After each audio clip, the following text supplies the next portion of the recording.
Friends, welcome back to VANI వంటిల్లు. ఈరోజు మనం సొరకాయ పెరుగు పచ్చడి ఎలా తయారు చేసుకోవాలో చూద్దాం.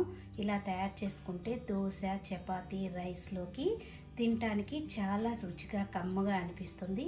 ఇలా చేసిన రోజు 4 ముద్దలు ఎక్కువ తినాలనిపిస్తుంది, అంత కమ్మగా ఈ పచ్చడి ఉంటుంది. నా వీడియోస్ చూడబోయే ముందు నా వీడియోస్ మీకు నచ్చినట్టయితే లైక్ చేయండి, షేర్ చేయండి, కామెంట్ చేయండి, సబ్స్క్రైబ్ చేసుకోండి.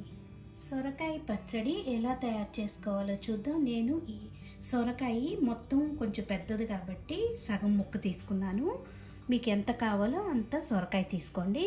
తోలు కూడా మనం తీసేయని అవసరం లేదు. ఈ తోలుతోనే చిన్న చిన్న ముక్కలుగా కట్ చేసుకోవాలి.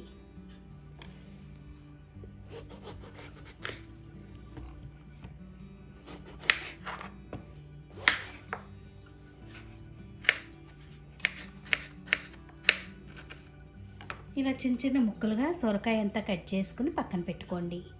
ఇలా ముక్కలన్నీ కోసుకున్నాక ఇప్పుడు స్టవ్ ఆన్ చేసి పెట్టుకుని 1 స్పూన్ ఆయిల్ వేసుకుని, ఆయిల్ వేడయ్యాక కట్ చేసిన సొరకాయ ముక్కలు వేసుకోవాలి.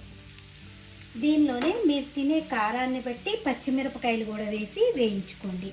నేను ఇట్లా 4 పచ్చిమిరపకాయలు వేస్తున్నాను. మీడియం ఫ్లేమ్లో పెట్టుకుని వాటర్ అంతా ఏమీ లేకుండా ఎగిరిపోయే వరకు కూడా ఈ సొరకాయ ముక్కల్ని వేయించుకోవాలి. మధ్య మధ్యలో ఇలా తిప్పుకుంటూ వేయించుకోండి. చూడండి, ఇలా ఎర్రగా వేగిపోయినాయి, వాటర్ అంతా కూడా ఎగిరిపోయింది.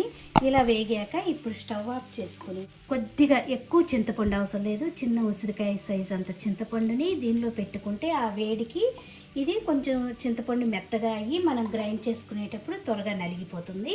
ఇప్పుడు దీన్ని పూర్తిగా చల్లారనిచ్చి మిక్సీ జార్లోకి తీసుకుందాం.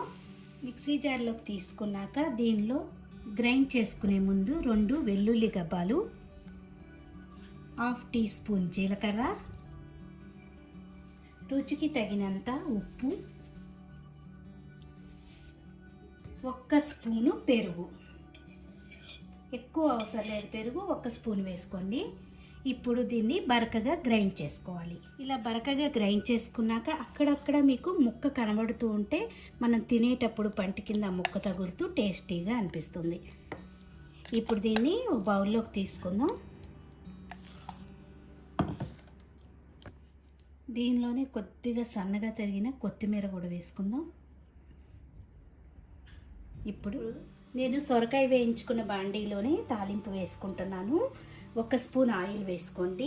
ఆయిల్ వేడయ్యాక ఒక ఎండుమిరపకాయని తుంచి వేసుకోవాలి. 2-3 వెల్లుల్లి గబ్బాలని కొంచెం దంచి వేసుకోండి. వెల్లుల్లిపాయ, ఎండుమిరపకాయ వేగాక దీనిలో కొద్దిగా శనగపప్పు, కొంచెం మినపప్పు, ఆవాలు, జీలకర్ర వేసి వేగనివ్వండి. తాలింపు వేగిపోయింది. స్టవ్ ఆఫ్ చేసుకుని దీనిలో 1/2 టీ స్పూన్ పసుపు వేసుకుందాం.